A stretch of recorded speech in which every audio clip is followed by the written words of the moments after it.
Our title today is using standard heats of formation to calculate delta H, to calculate enthalpy of reaction or heat of reaction. Okay, we will move to the board in a moment, but what I want to show you guys right now is a table that you are going to have. You have one in the appendix of your book. So at the very end of your book, you've got a heat of formation table. And you also, I'm going to also Xerox this paper for you so that you have a handout of heats of formation, standard heats of formation. And also, you know, if you're ever looking for a particular heat of formation, you can't find it, you can always look on the internet to find a particular heat of formation as well. So, H sub F, I'm going to talk about it in just a few minutes. So here it is, delta H sub F. Its units are in kilojoules per mole. This little sign right here means that it is at standard state, meaning 1 atmosphere of pressure and 25 degrees Celsius, which is approximately room temperature. Okay, so heats of formation. Basically, you guys, I'll talk in a moment about what that means, but the more positive the heat of formation of something is, for instance, acetylene here at positive 226.7, okay, it's got a really high positive number for its heat of formation. Meaning that, and that gives us a clue that this compound right here, C2H2, has got some really, really strong bonds. All right, so let's go to the board and write some stuff down. Standard heat of formation.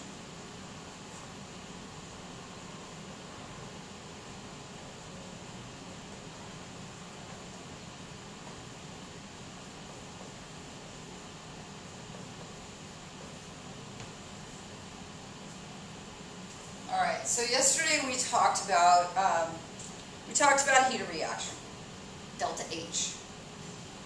And so delta H describes for us the amount of energy that is either absorbed or released during a chemical reaction. If energy is released to the environment, then we say that that reaction is exothermic, and the sign of delta H is negative.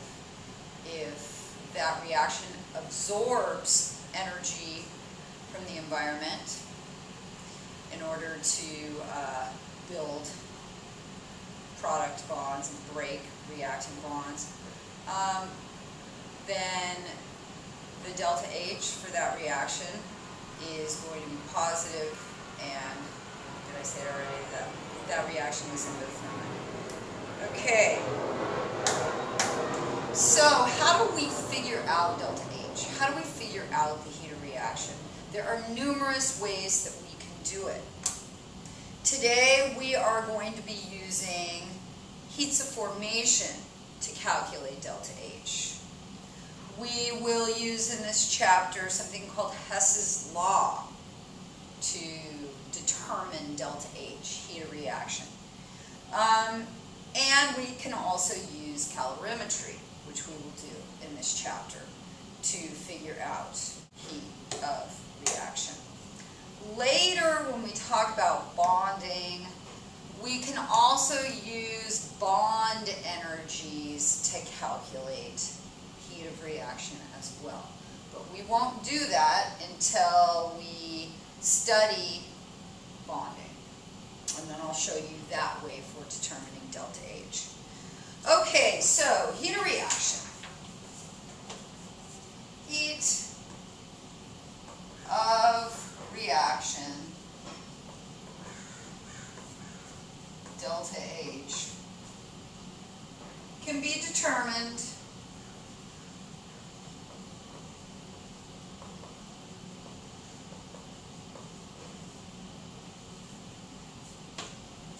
from standardized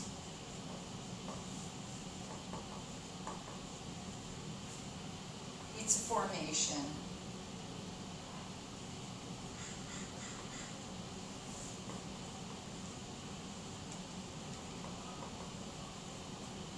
of each compound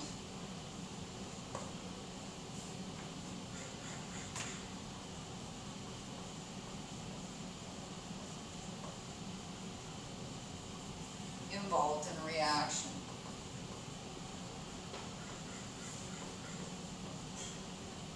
And we use a formula for this. And this is what our formula looks like. Delta H, heat of reaction, change in enthalpy, change in heat, enthalpy of reaction. Okay. Not, meaning it's at standard state, which is 1 atmosphere, 25 degrees Celsius. Standard heat of formation, standard heat of reaction is equal to, ready for this, the sum of, so this is the Greek letter sigma, the sum of the number of moles of product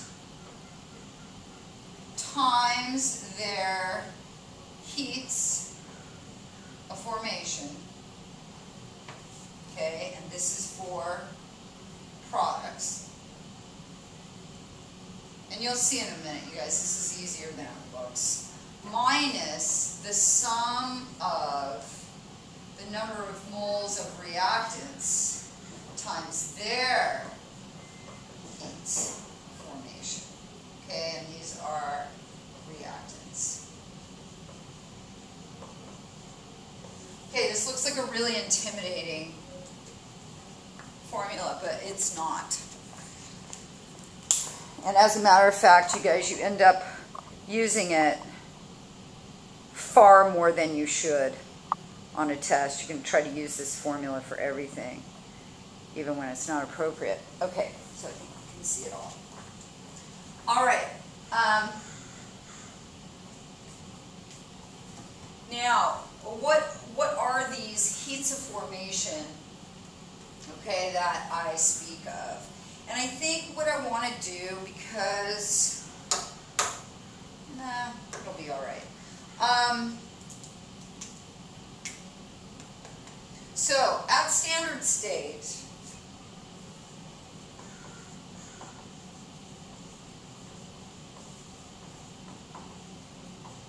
every compound has its own unique, has a characteristic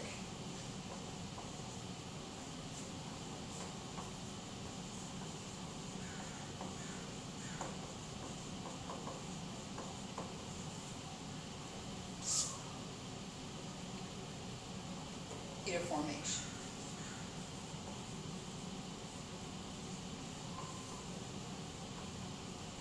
Okay, so we abbreviate this thing delta H sub F standard state. Okay, and the units for heat of formation are kilojoules per mole of that particular compound.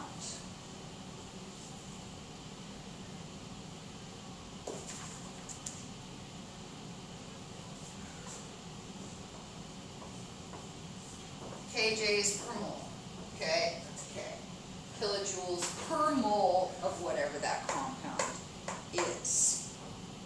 So you guys, this is the enthalpy change that accompanies the formation of 1 mole of a compound from its constituent elements. Heat of formation is the enthalpy change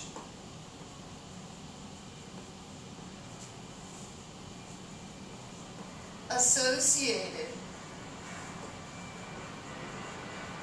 with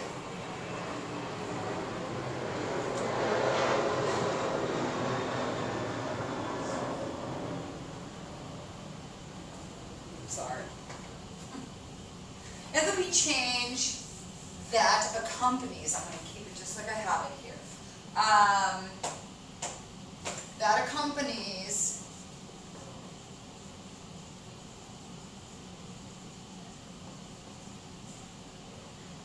the formation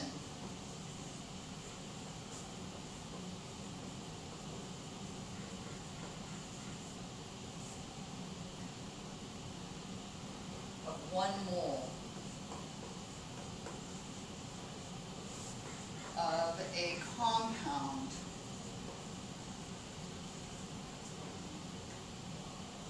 from its elements.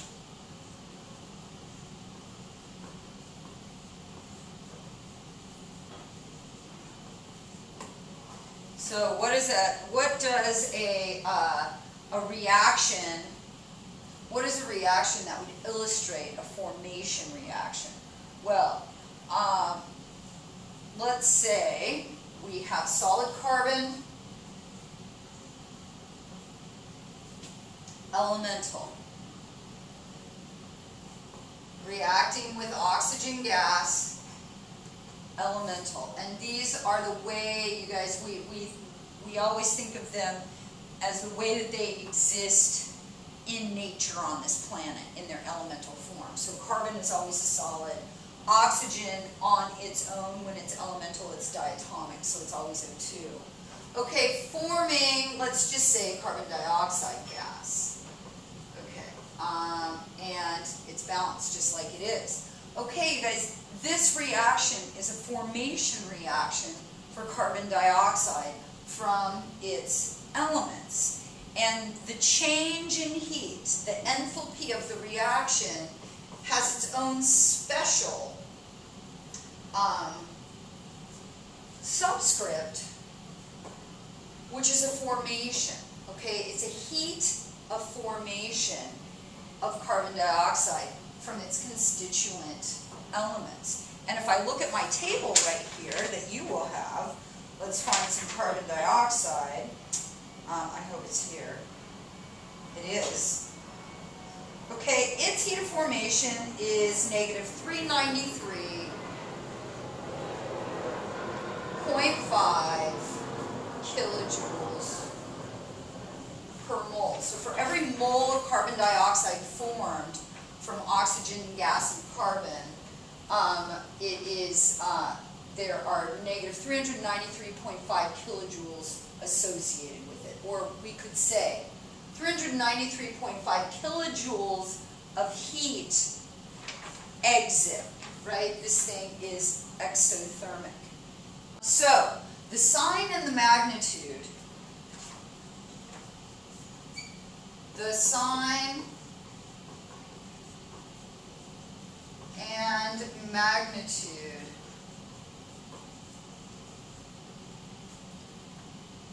of the heat of formation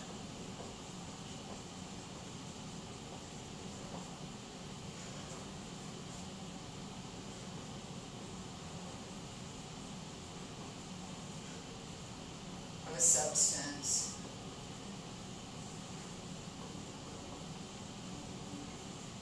reflects strength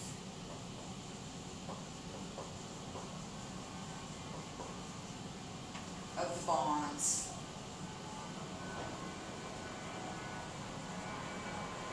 between the atoms of the element.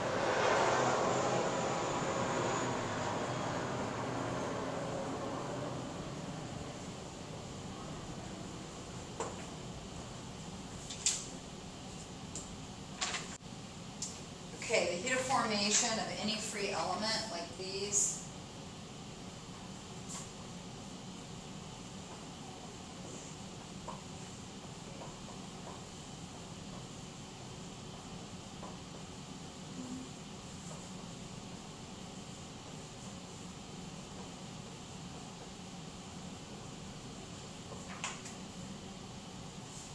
is 0.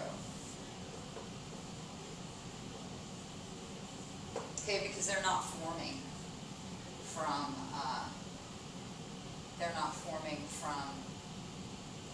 their elemental constituents, they are elemental constituents. Okay, so the heat of formation of both of those things is 0.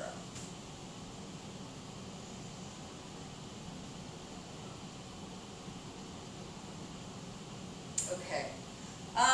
The more positive the sign of the heat of formation, the stronger the bonds are in that compound that has been formed. All right, let's do a problem. The heat of reaction for the combustion. So calculate the heat of reaction. Okay, and what does that mean? That means the delta H for the combustion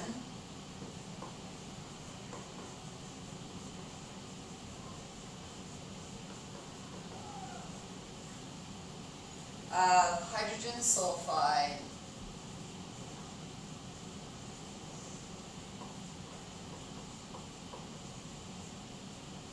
into sulfur dioxide.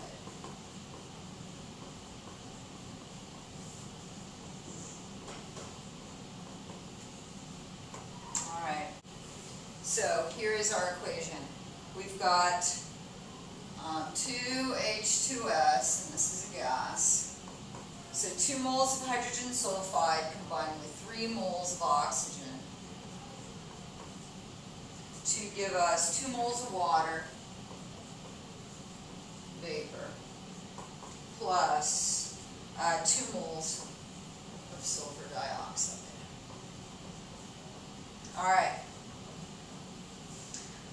So we're going to use this thing over here, and we're going to use our standard heats of formation to do this calculation. So again, you guys, delta H is equal to, okay, so our answer is going to come out to be kilojoules. Kilojoules, heat of reaction.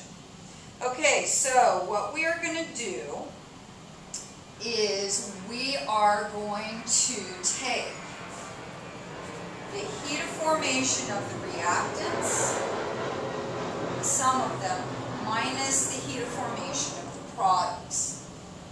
No, other way around. Heat of formation of the products minus heat of formation of the reactants. All right, so sum of, I'm going to put it in brackets. Okay, one of my products is water. So I've got 2 moles of it, and I'm going to multiply it by the heat of formation of water vapor.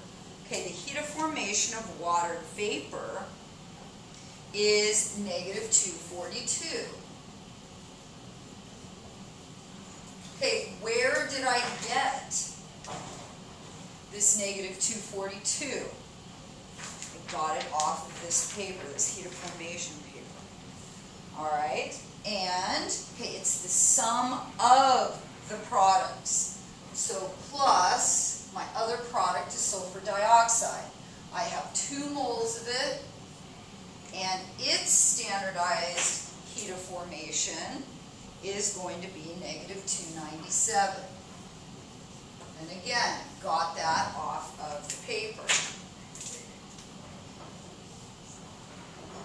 Sum of products minus the sum of the reactants. So I've got 2 hydrogen sulfides, and they are each negative 21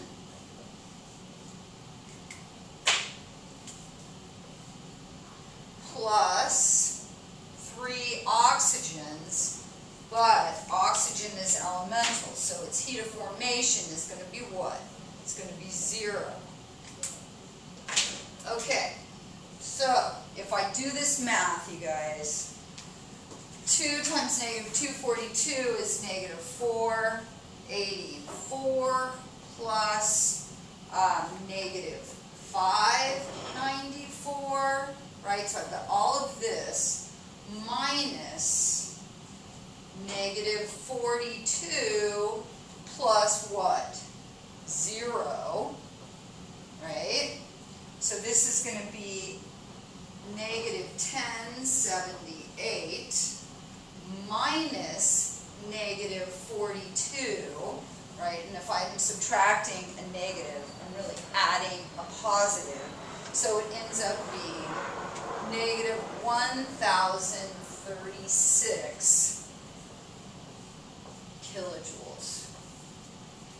Okay, so delta H is equal to, okay, so that is our heat of reaction. So negative 1,036 kilojoules. So what kind of reaction is this? Is this exothermic or endothermic? It's an exothermic reaction. And so what that tells us, you guys, is that our products have less enthalpy than our reactants. Our products have stronger bonds than our reactants. Our products are more stable than our reactants. Okay, because if they have less enthalpy, that means they have less vibrational instability. More stable over here. Exothermic tells us all of that. All right, we'll practice tomorrow.